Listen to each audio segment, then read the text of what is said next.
Welcome to the NICE National Initiative for Cybersecurity Education podcast series. I'm Dan Manson. With me today is Nate Evans and Jennifer Fowler from Argonne National Laboratories. Nate, Jennifer, welcome to the podcast. Thanks for having us. Thank you. I always like to start with some background. Let's start with what you're doing today. Nate, Jennifer, can you kind of explain what your responsibilities are today with Argonne and how they relate to competitions? Sure. My name's Nate. I lead the Cybersecurity Operations Analysis and Research Group here at Argonne National Laboratory. What that means is we do all the programmatic work at Argonne, so not the work, not the people in charge of protecting the lab against cybersecurity attacks, but instead the work which supports a lot of the federal agencies and academic partnerships across the nation. So we do work on the operational front, having a bunch of systems and protecting them against cyber attacks for the federal government. We do a variety of analysis work, going out and looking at critical infrastructure and analyzing it for cyber threats. And we do research where we specifically look at proactive cybersecurity technologies and various innovations in order to try to leap cybersecurity forward and protect our nation against future cyber attacks. So this is Jennifer here. I work at Argonne National Laboratory under Nate, and I'm primarily responsible for kind of researching internet infrastructure, as well as some emerging technologies within like an intersection between two different parts of science. And then for our CyberForce competition, I also lead up the anomaly. Wonderful.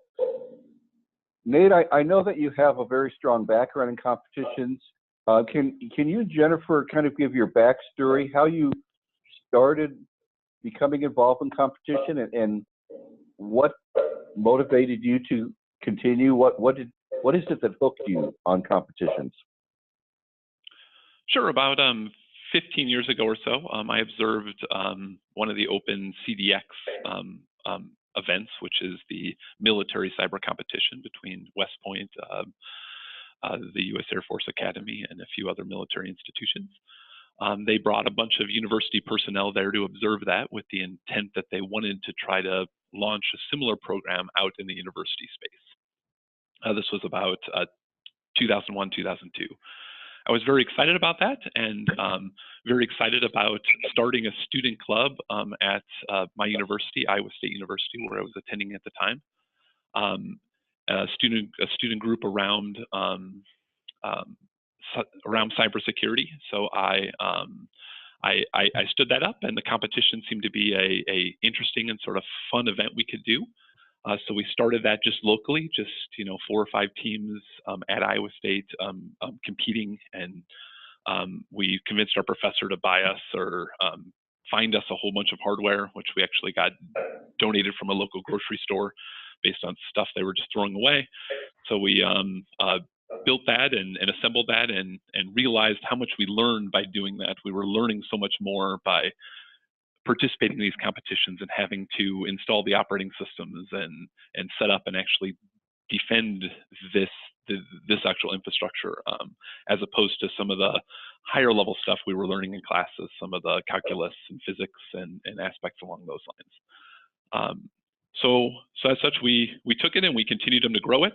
I actually ran 13 different competitions at Iowa State, all with kind of that same concept where each team is given a chunk of hardware that they can then build or customize however they want to with whatever operating systems or things like that they're interested in. After that, I expanded and went and actually worked with University of Texas San Antonio and assisted in launching some of the first concepts around the CCDC initiative. And then I've worked with Dr. John Sands at Moraine Valley and have worked on the National Cyber League and a variety of the large initiatives, including Skills USA's attempt to try to bring cyber competitions to a global scale. when I came to Argonne about 10 years ago, I brought this kind of passion with me and convinced Argonne to run their first one a few years ago, a kind of Department of Energy focused, industrial control system focused competition. We did that, got some interest from a lot of administrators within the Department of Energy, and have grown that now into what is currently the CyberForce competition. And we're excited for the growth of that this year, and we'll definitely talk about more of that throughout this podcast. And Jennifer, you're involved more recently. What is it that you see in competitions that you like? I really like challenging students to think of, creative solutions to problems that, normally might be easy to solve if you're just submitting a homework answer. But when we kind of throw these injects or anomalies at the students, you really get to see how they think on their feet. And then also presenting them with a model industrial control system on their table, I think is critical and crucial to the knowledge gaining of these students, because we're giving them access to this simulated environment, which when they graduate, they may very well be in charge of protecting. So I think giving them the opportunity to kind of tinker, become familiar with, and learn to protect while still in college is really important, to our future workforce. My first exposure to a competition was in 2007 at the Midwest Regional. And I talked to students there. A student told me something back then that has always stayed with me. The student said, I learned more in these 3 days than in a year's worth of classes. And I realized afterwards that the student probably spent 3 months preparing for those 3 days. And I know over the years, I've talked to students who say that they will prepare more for a cyber competition than any class they ever take. But how do we know what they've learned? We'll be talking in a few minutes about the work that's being done now to map competitions to competencies into the NICE framework. But Nate, when you saw students competing at Iowa State, how would you know that they really learned the skills in the competition? What is it that gave you the impression that it was actually developing competencies at that point? Yeah, so it was a very similar experience to you. We got I had a lot of students come up and have very similar statements, stating how they learned so much more out of this, or so much more in these handful of days or weeks than they actually did in the actual classes and things like that too. One of the ways that we actually first sort of started thinking about trying to map it and trying to look at larger competencies with this was actually not in talking to the students, but then talking to the employers, and during a lot of the interview processes, the employers were starting to see a lot more value out of hiring students which have competed in these various events. So it made us naturally ask, what types of skills are you looking for within your organization, within your company, and then trying to drive those skills, whether it's part of this anomaly infrastructure or whether it's part of the scenario infrastructure or things like that as part of the events themselves. So you had employers that over time began to provide input into the scenario, into the injects, into the anomalies of the competition. Is that something you encouraged and learned how to do over time? Yep, and we've always been very open to change and to ideas with the events itself, and we've seen a variety, and I've assisted with a variety of sort of different levels of sort of industry input into that, where there are certain competitions out there where industry is the sole driver of that, and you see a lot of industry technologies integrated in. You see some where they are more sort of generic skill based. You see some that are driven by student interest, and kind of what's cool now, and those sort of mechanisms. And so as such, as we have continued them to grow it, we have taken all those inputs in, and we continue them to take more and more inputs in, and use that to actually improve the actual competition itself. One of the big opportunities we had with the CyberForce competition is we had the ability to sort of academically apply a rigor to it that I haven't been able to do with any other competition. And that allowed us to take certain elements and the NICE framework and apply that specifically across the anomalies infrastructure of the event itself, and design our anomalies and track them based on comfort level and based on need throughout the competition. Why did you choose the NICE framework as a way to measure competency?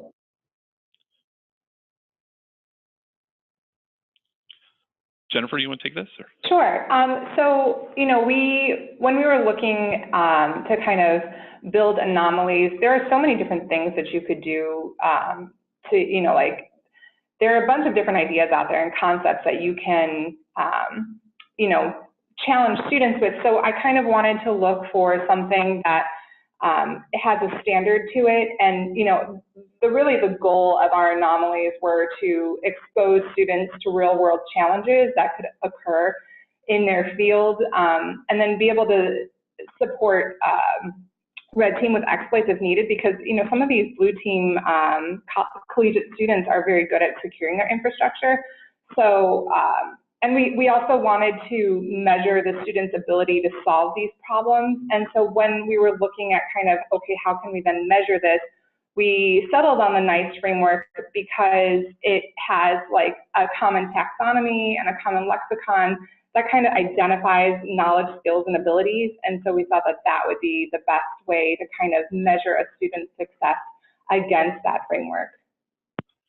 I mean, additionally, we at Argonne were involved quite heavily in the design of the cybersecurity framework, and as such, with that, we became very familiar with the NICE framework. As such, just because of the familiarity of it, as well as because of sort of the standard taxonomy, because it's recommended as part of the cybersecurity framework, as well as various interest levels associated with that, we decided to move forward with that as a starting point. The NICE workforce framework has gone through several revisions, and I think has gotten much better over the years. It really does a great job of starting at a high level with the domains, and then drilling down to as much detail as you want to drill down to, with the work roles, with the competency IDs, with the KSAs.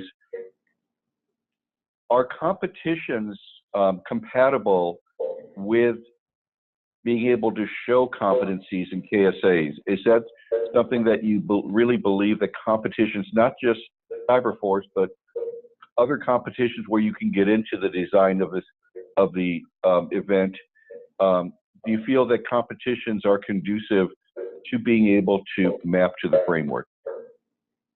I think they are, definitely. When we looked back at our anomalies and the metrics with how students scored, we were really able to see that, okay, students may need a little more work in the collect and operate pillar, specifically with analyzing XYZ. Or they did really great with the protect and defend category.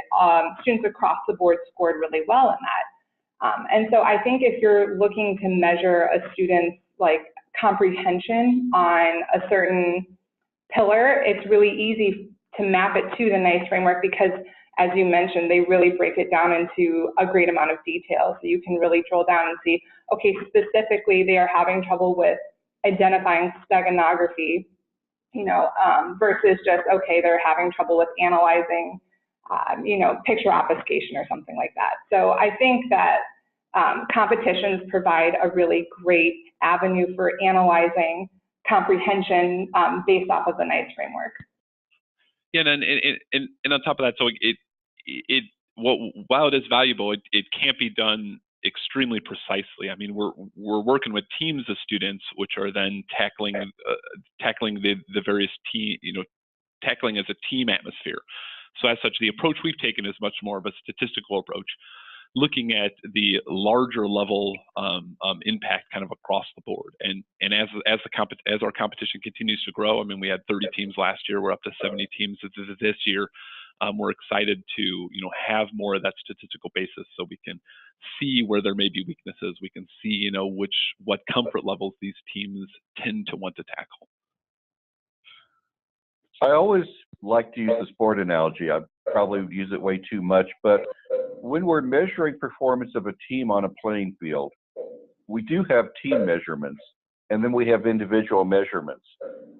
Jennifer, if you're in a position to hire one of these students and you see their performance in competitions, do you look for the dynamics not just of what they may have done, but how they interacted with the team? Is there a value in having a team perform these activities that demonstrate competencies from an employer standpoint? Yeah, I definitely think that seeing, their competency based off of how well they solve things is important. But for me also, if they may not receive full points for the answer, that I'm looking for that too. I want to see how creative they are and how they problem solve, because in the end of the day, you're never going to know everything, right? But do you have the ability to think on your feet, to work with others? Can you creatively problem solve and try and find a solution within a given amount of time? Because a lot of our anomalies were timed within an hour.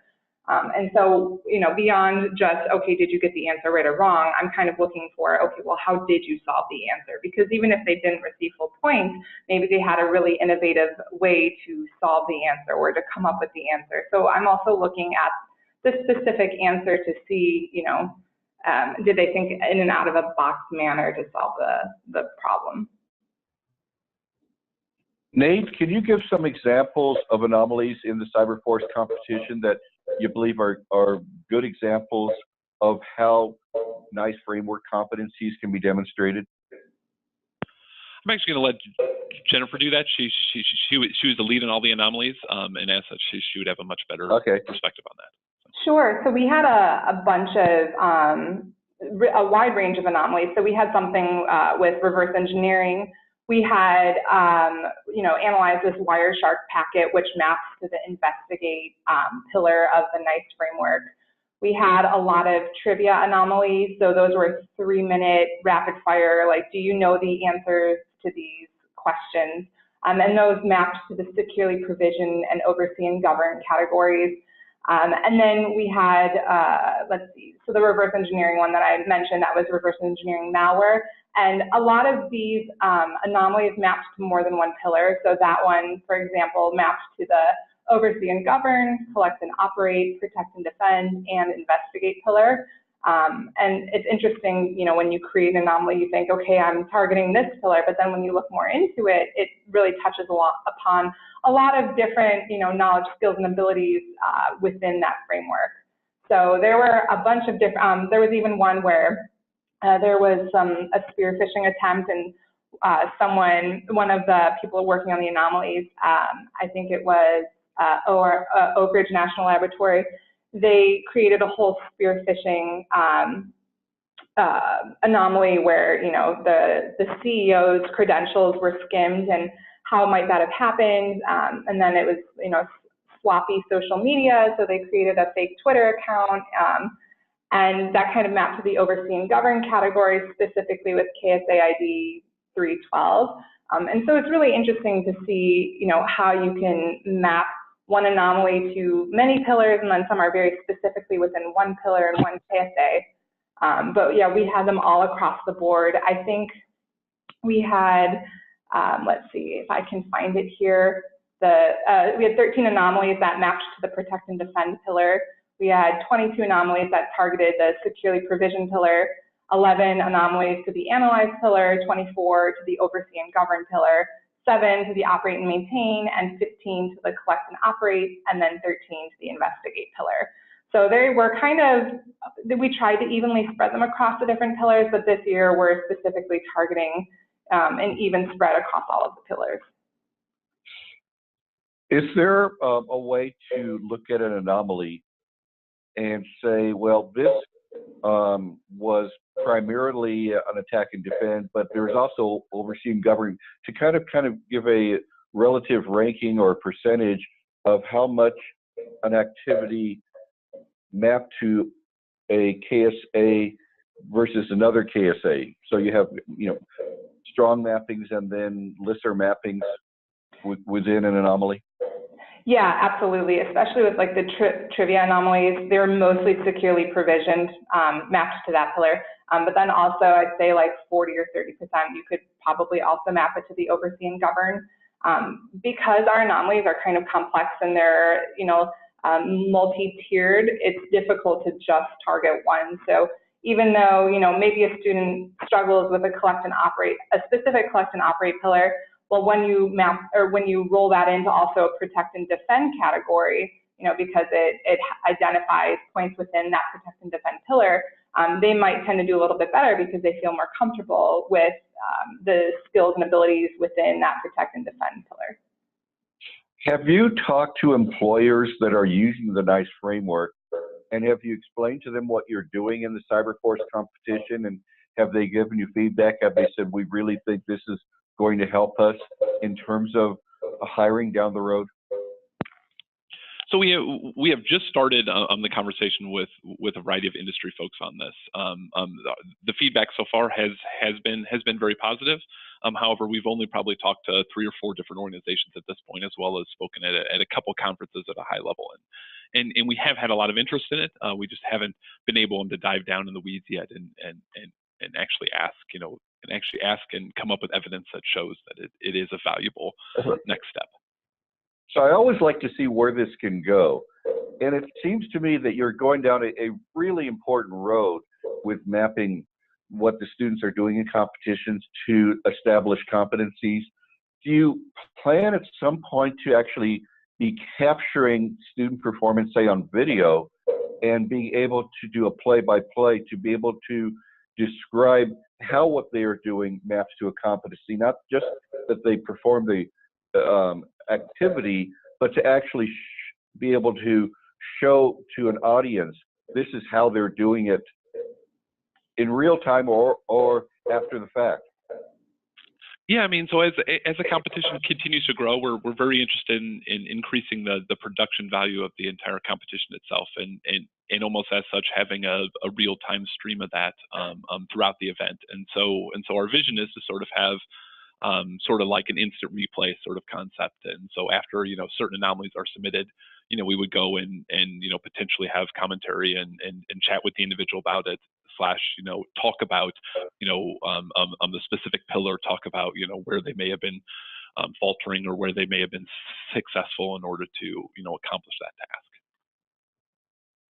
I think one of the potentials you have with this is not just for the players and not just for those that would hire the students, but for the general audience.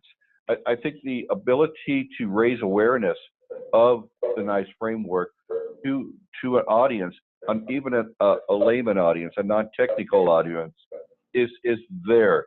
Do you ever imagine a point where you're going to be able to have the commentary and the play-by-play that, along with during the competition, you're explaining the bigger picture of why this is important? Why is it that we need to care about these pillars? What can a person who is just a general user do to protect themselves by learning this? Yeah, I mean, we certainly hope so. So I mean, we're taking a lot of lessons from the traditional sports community as well as the esports community as it's taken off, and working to try to integrate that in from a overall production value of the competition itself. We're very excited. The primary goal of this competition, as you're well aware, is focused around the workforce development needs across the entire community, very specifically in the industrial control system space, but even just cyber in general. Some of the side goals with that is to, as you mentioned, try to encourage a sort of side awareness campaign, and to get more and more people interested and more people seeing what types of attacks are out there, and thinking twice before they maybe click on a phishing email or mechanisms like that. How many students are playing this year? How is your competition doing this year? Do you have more teams playing? Does it get more involved every year? Do you get more partners every year? Yeah, so we continue to grow each year. So on the first year we ran in the DOE cyber defense competition. We had around 10 teams compete. Then we jumped to about 30 teams, and this year we'll have 71 teams competing across 7 locations. So we have a simultaneous simultaneous competition happening in 7 different locations, 7 different national labs spread across the country. We actually had 92 teams sign up, and unfortunately, just because of space limitations, we had to select the top 71. We're always disheartened when we have to tell a team no, which really is interested in participating. However, we only have so much space, and there is only so much money right now to go around and to make this happen. Now, some competitions, students get feedback, they get their scores. In case of National Cyber League, for example, we provide a scouting report. What is it that students walk away from? They walk away, obviously, with tremendous experience and a great opportunity to really understand the real world, but do you give them any type of scorecard, any kind of document that perhaps they can include in their resume?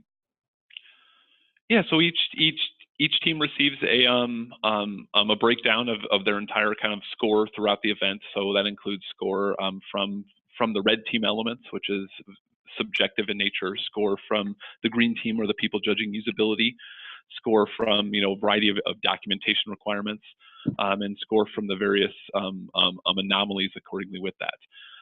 Additionally, they are provided sort of a write-up, sort of, as you mentioned, a scouting report per se from the red team. Kind of here are some of the pluses we saw, some of the minuses we saw regarding your team's approach. Additionally, we have a CIO panel, so we have a variety of CIOs from the government and from industry which participate and judge the students' setup, and they also provide feedback on the sort of overall innovative approach that each team takes. Does the document you give them mention the NICE framework and mention the competencies that they performed during the competition? It did not last year, but the intent is for that to happen this year. We have gotten all the approvals in place to make that happen this year. Last year it was sort of a after the fact aspect that we applied and analysis we applied. Jennifer, when you see students in these competitions, are they demonstrating their ability, their knowledge, skills, and abilities, their competencies in ways that taking a traditional class is not able to do? Is there an added value in the competitions above and beyond anything they do in a classroom? Absolutely. I think, it's difficult sometimes for students to kind of realize, when will I really use this? Or I just have to answer this homework question. So one of our anomalies was about public keys and, downloading a key from a key server and then, signing it and all of that. And students, what I thought was an easy anomaly, something that I teach in an adjunct class, ended up being one of the most difficult anomalies because, and a student came up to me and said, wow, I learned about this, but I never really realized that I actually have to use it. And so we have easy, medium, and difficult anomalies ranging from 5, 10, and 20 points, respectively. And that was a 5-pointer, but it took most of the hour for students to complete it. And I think there was a success rate of 60%. And so it's interesting, the concepts that students are learning in classes, they might not really realize how that applies to something that they can do in, the real world or when they get out of school. So I think, learning about these concepts in school are great, but then being able to apply it and see why it matters is a whole different ballgame. And that kind of, for me at least, brings home the value of the competition because they're able to see, oh, I learned about this, now I can actually get to apply it. I think students learn much better when they have the ability to, as Nate had mentioned earlier, get your hands on the technology, the equipment, set something up yourself versus just read about it in a textbook. Is there a value in the stress that they have in this competition because they know they're being attacked by live attackers? by security professionals. They're under a spotlight, and they're going up against other teams. So the potential for embarrassment is much greater than in the classroom, but is the satisfaction also much greater? Yeah, we try and create an environment where it's the main focus is like a learning environment, right? So, students might have insecure infrastructure, which the red team takes advantage of. There was one team last year specifically where halfway through the competition, they realized that they had a gaping hole in their infrastructure. Red team took over, changed their root password so they could no longer, really participate. But they figured out an innovative way to message with the red team and ask them for advice during the competition, like, okay, so how can we do better for next time, or how would you have secured this so that this wouldn't have happened? So we try and create a learning environment. It is high stress because, you're representing your school and your university. At the end of the day, the main goal is for the students to learn, and to come out of the competition with more knowledge than when they went in. So I think that provides a great value. Yep, and then on top of that, we're planning to actually, increase that more. That not this year, but actually in future years, and actually create a dependency sort of structure where teams will be encouraged and will actually be connecting and using resources at other teams. So it'll encourage kind of information sharing. It'll encourage some of the standard best practices which are now being used across the industry. What is on your wish list? 5 years from now, where would you like the DOE CyberForce competition to be? What would be your ideal DOE CyberForce competition in 5 years?